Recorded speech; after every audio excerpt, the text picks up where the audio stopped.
Dans cette vidéo, je vais te raconter une histoire que j'ai écrite de A à Z.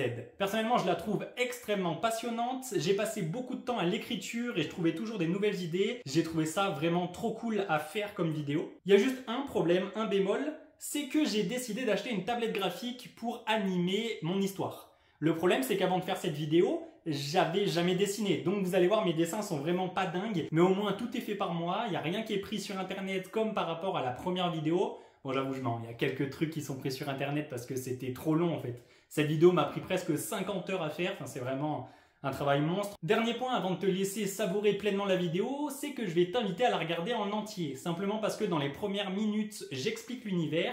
Donc il n'y a pas de retournement de situation, il ne se passe pas des trucs folles. Mais l'univers est quand même assez complexe à comprendre, donc c'est vraiment nécessaire de voir ce passage-là. Et ensuite, une fois que l'univers est passé, là on passe sur l'histoire avec Tanao, notre protagoniste. Ça va partir dans tous les sens. Je vous préviens, ne vous attendez à rien. Vous pouvez même pas deviner ce qui va se passer, c'est impossible.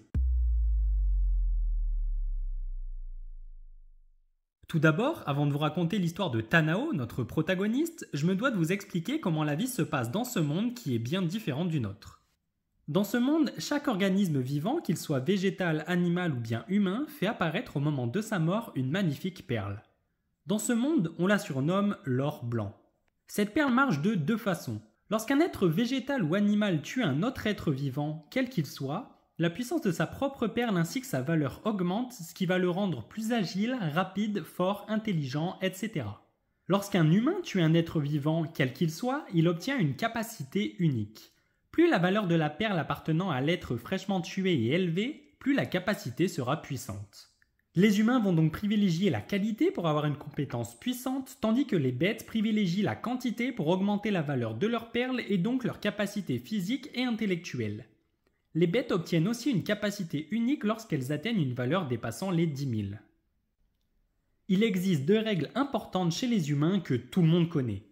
Premièrement, les perles ne se cumulent pas. Si l'on a consommé une perle de valeur 310 nous donnant la capacité de contrôler le feu, et que l'on consomme une nouvelle perle quelle que soit sa valeur, alors la capacité de feu sera supprimée laissant place à une nouvelle compétence unique aléatoire dont la puissance dépend de la valeur de la perle. Deuxièmement, il est impossible de connaître la valeur d'une perle à l'avance. On peut l'apercevoir au moment de la mort du propriétaire et elle n'est visible que pendant 2 secondes. C'est donc déconseillé d'acheter de l'or blanc, cela pourrait être une arnaque. Je pourrais te donner plein d'autres informations concernant ce monde. Comme par exemple le fait qu'il faut attendre 72 heures entre deux consommations de perles, ce qui empêche les gens futés comme toi d'acheter l'or blanc en grande quantité et de les consommer une à une jusqu'à obtenir une puissante capacité. Je pourrais aussi te dire qu'il existe une terrible légende. D'après elle, 10 bêtes auraient tué tellement d'organismes que la valeur de leur pierre dépasserait les 100 000. Il est dit que ces animaux féroces seraient immortels et bien plus intelligents que les hommes. On les appellerait les 10 Moju. Maintenant que tu sais comment cette planète marche, laisse-moi te raconter l'histoire de Tanao, 17 ans. Depuis son plus jeune âge, il passe ses journées à chasser de faibles organismes avec son meilleur ami Tantan. Il découvre ainsi les capacités de faibles rangs diverses et variées, que ce soit le faible feu ou encore la faible eau en passant par la faible téléportation et bien d'autres encore. Ils apprennent à maîtriser diverses compétences au fil du temps. Ils instaurent même un jeu. Chaque semaine, ils font leur possible pour obtenir une perle d'une valeur supérieure à l'autre sans pour autant se mettre en danger. Un jour, Tantan décide de s'en prendre à des fourmis inoffensives pour les hommes en espérant que dans le lot, une perle à forte valeur apparaisse. Il enchaîne son massacre sans se rendre compte qu'il venait d'avoir la pire des idées. Effectivement, les fourmis fonctionnent grâce à une hiérarchie stricte. Et sans le savoir, il s'en prenait au bas de la pyramide, les ouvrières. Elles sont faibles mais sont d'une utilité sans faille pour la stabilité de cette pyramide. Effectivement, elles se démènent pour nourrir la reine de cette fourmilière qui reçoit une quantité incroyable d'or blanc, ce qui au passage augmente ses capacités physiques et intellectuelles.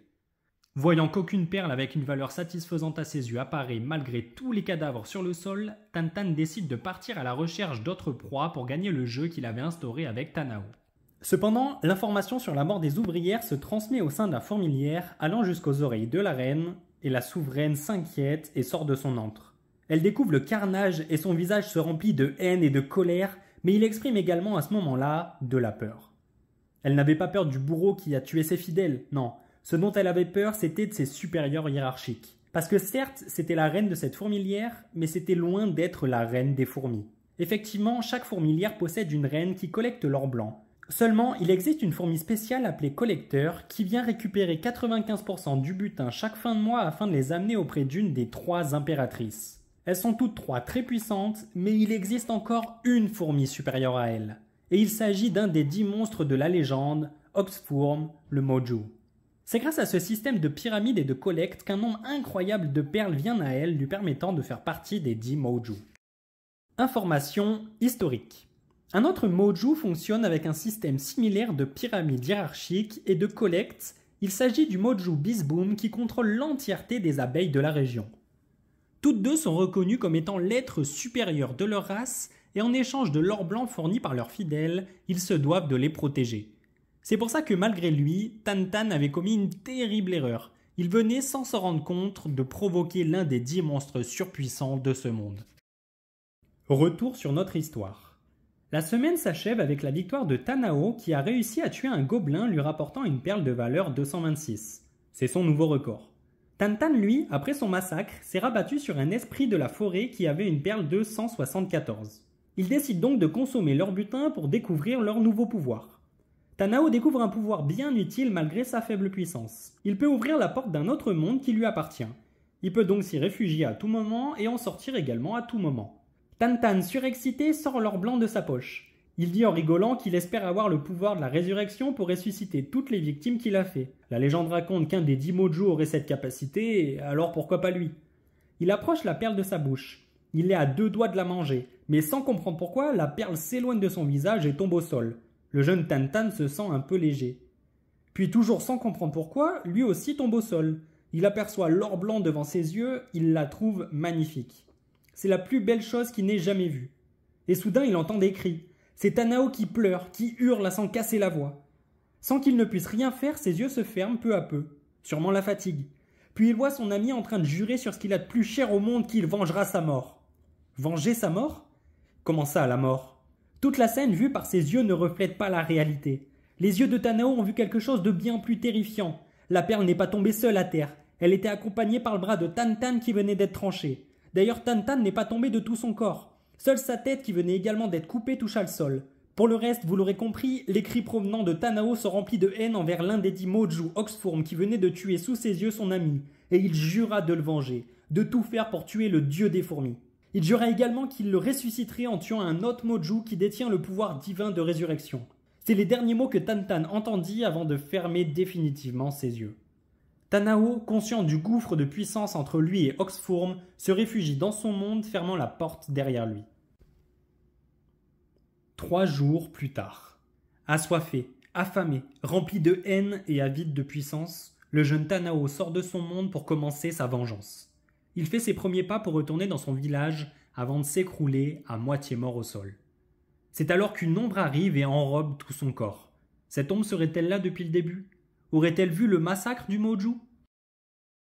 2 jours plus tard, le jeune Tanao reprend conscience. Il n'a aucun souvenir des 48 dernières heures où il n'a fait que dormir. Il n'a en mémoire que cette scène horrible. Il sent néanmoins une présence en lui, comme s'il partageait son corps avec un inconnu. Cette sensation lui semble désagréable. Il demande même bêtement si quelqu'un est là. Sans réponse, il se met donc en marche pour gagner en puissance et accomplir sa quête de vengeance. Pour ça, il décide d'aller à la ville de Lockturn, qui est l'une des grandes capitales du pays, regroupant de braves guerriers au pouvoir unique plus dingues les uns que les autres. Ce n'est pas rare de voir des humains faire des groupes pour combattre des monstres puissants. Son plan consiste donc à intégrer un groupe d'hommes forts pour obtenir une perle de forte valeur. Il arrive enfin à destination. Il se rend directement au bâtiment appelé le Centre pour rejoindre un groupe puissant. Il est prêt à utiliser toutes les fourberies pour atteindre ses objectifs. Il n'hésite donc pas à mentir sur la valeur de sa perle. Il dit avoir une valeur de 7200 avec un pouvoir de défense absolu qui lui permet d'amener son groupe dans un autre monde pour soigner les blessures en sécurité, se reposer entre 2 combats, voire même pouvoir surprendre des adversaires puisqu'il dit apercevoir le vrai monde à l'intérieur du sien. Il pourrait donc faire une embuscade parfaite. Sa réelle valeur étant de 226, il ne peut en réalité n'amener que lui et une autre personne dans son monde. Mais bon, cela est invérifiable. Et après avoir ouvert son portail, tous l'ont cru sur parole. Au-delà de ça, son pouvoir si spécial vu comme la défense ultime permet de regrouper une équipe de choc. Elle est composée de 10 combattants exceptionnels avec des valeurs allant de 8300 à 14200 et ce, dans le but d'aller vaincre des monstres si puissants qu'aucun humain de la région n'a osé s'y frotter, jusqu'à maintenant. C'est les plus puissants guerriers de Lockturn qui se mettent en route avec à leur tête Lord, et son pouvoir de destruction d'une valeur de 14 200 qui consiste à détacher les molécules les unes des autres, entraînant la destruction de tout ce qu'ils touchent. La route pour aller jusqu'au premier monstre à éliminer est joyeuse. Les blagues fusent, la bonne ambiance règne en maître, avec au centre de tout ça, Tanao. Aimable, souriant et plein de joie de vivre, il ne laisse transparaître aucune haine, aucune tristesse, malgré la mort récente de son meilleur ami. Personne n'est au courant de son avis de supprimer Oxform, ni de son pouvoir qui est en réalité très faible, ni de cette présence permanente qu'il ressent en lui. Après une longue marche de plusieurs jours, ils arrivent enfin dans une grotte. Il est dit qu'un monstre si puissant que personne n'ose s'y frotter s'y trouve. Il augmenterait sa force en mangeant toute chose vivante pénétrant à l'intérieur. Le groupe s'introduit dedans, prudent mais déterminé, avec en tête de peloton Lord. Il n'aura fallu que quelques minutes après être entré pour qu'un serpent connu sous le nom de Sicile fasse résonner les sonnettes de sa queue. Tout le monde se met sur ses gardes. Le bruit est de plus en plus fort, de plus en plus proche. Le monstre est attendu de toutes parts. Puis, Tanao entend une voix qui lui ordonne d'ouvrir son portail et de s'y réfugier seul, sinon il mourra. Il laisse alors les 9 membres de son groupe face à cette mélodie terrifiante. Le serpent n'est toujours pas repéré. Tout le monde est sur le qui-vive. Puis, tout à coup, l'un des 10 guerriers tombe à terre, agonisant de souffrance. Personne ne comprend. Personne ne voit rien, ni attaque, ni monstre. Un deuxième membre tombe à terre. La panique s'installe en chacun. Puis une troisième personne tombe à terre. C'est alors que Lord ordonne aux survivants de sortir en courant. Puis il se met à déchaîner son pouvoir, détruisant tout dans la grotte. Elle s'écroule peu à peu. Il détruit les pierres lui tombant dessus pour ne recevoir aucun dommage. Tel une taupe qui creuse dans la terre, il se met à détruire obstacle après obstacle pour sortir de cette grotte en ruine. Il voit enfin la lumière et réussit à sortir de ce piège. Il voit les 6 membres de son équipe à qui il a ordonné de sortir au sol, mourant, sans personne à côté. Soudain, Tanao apparaît de son portail. Il se jette dans les bras de Lord comme un enfant apeuré courant dans les jupes de sa mère. Puis, une voix sortie de nulle part leur annonce que le serpent a mordu les 9 guerriers juste après avoir fait résonner sa sonnette. La voix annonce également que le serpent est bloqué par les décombres et qu'il est à l'intérieur de la grotte, blessé. Soudain, Tanao se met à sourire tel un fou, puis il plante une dague directement dans le cœur du brave Lord qui ne comprend pas la situation. Il perd rapidement beaucoup de sang. Il a froid, et avant de s'éteindre dans les bras du jeune Tanao aussi déterminé que diabolique, il l'entend lui dire « Tu as été mordu, je ne fais qu'abréger tes souffrances. Ta fin ne peut être évitée, mais je prends et j'utiliserai ton pouvoir aussi dignement que tu l'as fait. Si je peux t'éclairer sur ta mort, sache que ce serpent dépasse les 18 000 de puissance, et il a la capacité appelée taille. Il peut se rendre aussi petit qu'une araignée et il détient un poison mortel en quelques secondes pour l'homme. C'est la voix qui me l'a dit. » C'est sur ces mots que Lord, connu comme étant l'homme le plus fort de Lockturn, meurt. Tanao avait dès le départ pour objectif de tuer tous les membres de son groupe pour récupérer leurs perles. Cependant, il ne comprend pas vraiment la situation. D'où vient cette voix? Qui lui a ordonné d'entrer dans son monde? Qui lui a dit une fois à l'intérieur que le serpent avait déjà mordu tous les autres guerriers? Qu'il était minuscule, avec un poison mortel? Qui lui a dit de sortir une fois que tout était fini? Et de tuer Lord? Qui? Cette voix résonne de nouveau en lui et se présente. « Connais-tu Olfi, jeune homme ?»« Olfi? Jamais entendu parler. Viens en face de moi si tu veux me parler. Tu es qui? Tu es où ?»« Je pourrais le faire, mais avant ça, laisse-moi t'expliquer comment on en est arrivé là. » Oui, je t'écoute. « Olfi, c'est le nom d'un des 10 monstres légendaires, l'un des 10 Moju. Cet être est le plus faible et il devient le plus fort de ces monstres avec le temps. Non, t'arrêtes pas à chaque phrase, sinon on n'est pas prêt d'en finir. Hein. Mon existence est cyclique. Je vis pendant 100 ans avant de mourir naturellement, et ensuite je renais pour une nouvelle décennie. Si je viens à mourir avant ma mort naturelle, alors je ne reviens à la vie qu'une fois que les 100 ans se sont écoulés. Si je meurs à 70 ans, je ne reviendrai à la vie que 30 ans plus tard. T'es en train de me dire que t'es l'un des 10 Moju. Oui, bien sûr. Pourtant c'est le cas. Mon cycle vient juste de commencer. Seulement je ne peux pas gagner de la puissance seul. Ma particularité, c'est que je dois m'attacher à un être vivant. Une fois que c'est fait, je prends la moitié de la valeur des perles obtenues par mon coéquipier. C'est hors de question. J'ai mes propres raisons de devenir fort, je peux pas me permettre de diviser par 2 mes forces. Et je sais, j'étais présent lorsque Oxform a décapité ton ami. C'est pour ça que je t'ai choisi. Ta soif de vengeance t'apportera de l'or blanc à forte valeur. Et sache que j'ai une deuxième particularité qui devrait te plaire. Et c'est laquelle? Je ne peux pas changer de partenaire. Si je te choisis toi, alors nous ne ferons qu'un. Ma force de Mojo sera tienne et ta capacité unique sera mienne. D'accord. Un Mojo en allié qui gagnera de la force au fil du temps. Intéressant. Il y a une condition à notre collaboration. Oui. Laquelle c'est? Tu as une vengeance à accomplir. Et sache que j'en ai également une. Le Mojo Poseid, roi des océans, et le Mojo Urgan, roi des cieux, se sont alliés pour me tuer dès ma naissance il y a 100 ans. Je n'ai donc pas vécu le siècle dernier. J'ai donc presque disparu des mémoires. Le nom de Olfi ne résonne plus comme antan.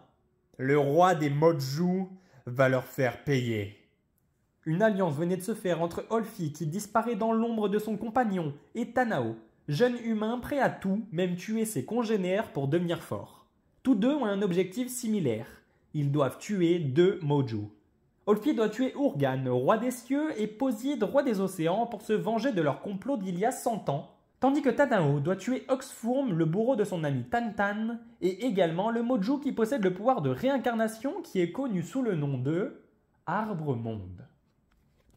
Et voilà, on se retrouve pour la fin de la vidéo, j'espère qu'elle vous a plu. Moi j'ai pris un plaisir monstre à la faire, malgré le temps que ça m'a pris, c'était énorme. J'ai passé presque 50 heures entre l'écriture qui était très longue mais très passionnante, parce que j'avais toujours des idées, et les dessins où là, malgré le peu de qualité qu'il y a, les dessins sont, je vous l'accorde, pas très beaux, j'en ai conscience, mais d'un autre côté, je trouve ça un peu rigolo. Si tu veux la suite de cette histoire, il va falloir faire péter la barre des likes parce que je demande 200 likes pour la suite. N'hésite pas à me dire également dans les commentaires si ça t'a plu, si t'aimes l'histoire ou non, c'est possible qu'elle t'ait pas aimé. Qu'est-ce qui pourrait arriver ensuite dans l'arc numéro 2? J'ai pas encore réfléchi à la suite, moi je me suis arrêté là, je souffle un coup sur cette histoire. N'hésite pas non plus à t'abonner pour louper aucune de mes vidéos. Et en attendant, je te dis à la semaine prochaine. Let's fucking go!